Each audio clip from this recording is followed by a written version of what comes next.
Hello दोस्तों, नमस्कार।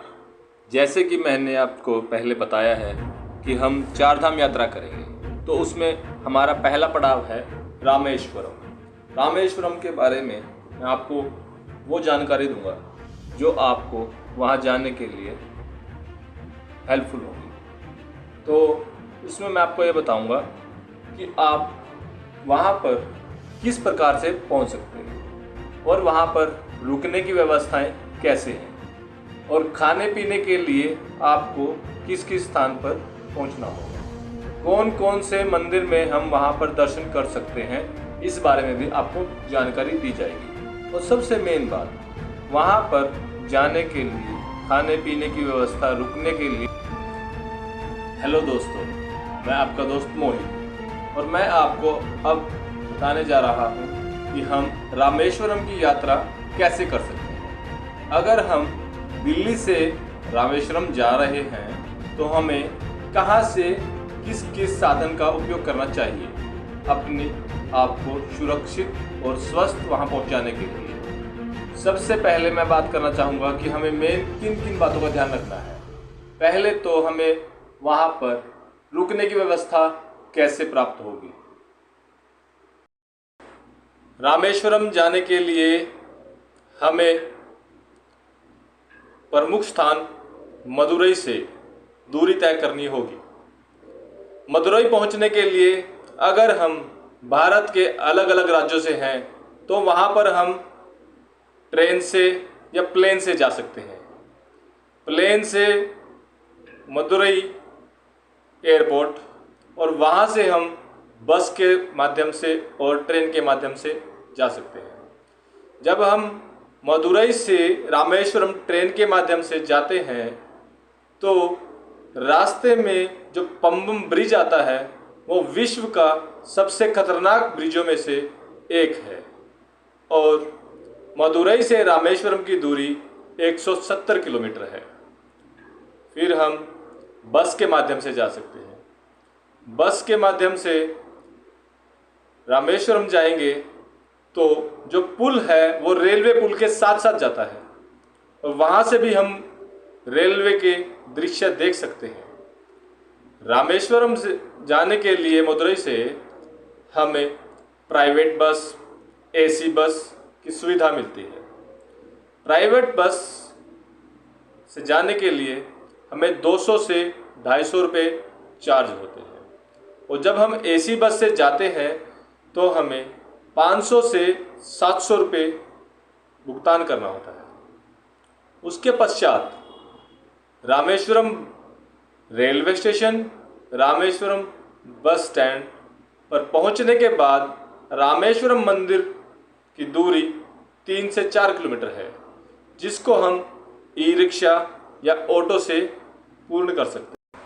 और रामेश्वरम में खाने के लिए हम वहाँ पर रेस्टोरेंट और जो वहाँ पर मेस होती है उनका उपयोग कर सकते हैं। और मंदिर में भी भंडारा चलता है जिसका समय 11 से 3 बजे है और रहने के लिए वहाँ पर होटल और धर्मशालाओं की व्यवस्थाएं हैं। अब हम आपको बताएंगे रामेश्वरम के प्रमुख मंदिर के बारे में। रामेश्वरम के प्रमुख मंदिर का नाम रामनाथ स्वामी टेम्पल, जिसे हम रामेश्वरम ज्योतिर्लिंग कहते हैं। रामेश्वरम ज्योतिर्लिंग में दर्शन करने से पहले वहाँ पर अग्नि कुंड बना हुआ है। अग्नि तीर्थम में स्नान करने के लिए हमें रामेश्वरम मंदिर से समुद्र की तरफ बढ़ना होगा। अग्नि तीर्थ में स्नान करने के पश्चात हम रामेश्वरम मंदिर में अंदर जाकर वहाँ पर बने 22 कुंडों के जल से स्नान कर सकते हैं। सूर्य दर्शन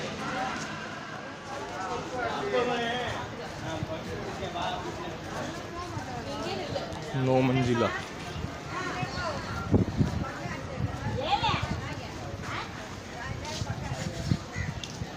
चारों दरबार पूर्व पश्चिम उत्तर दक्षिण इसी प्रकार है।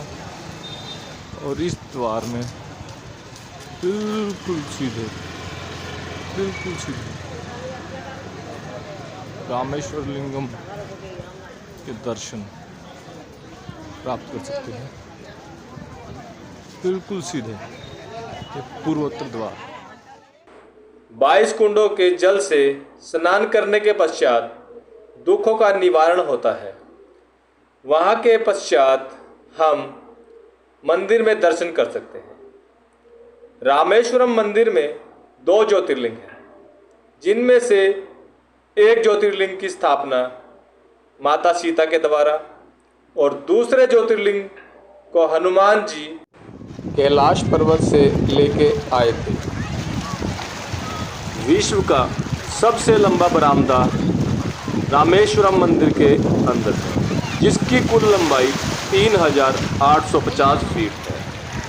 इसके अंदर की गई कलाकृतियाँ बहुत ही सुंदर हैं और ये इतना हवादार है कि वहाँ पर ठंडी हवाओं का आप आनंद ले सकते हैं। और उसके बीच में ही वो 22 कुंड हैं जिनमें हम स्नान करते हैं।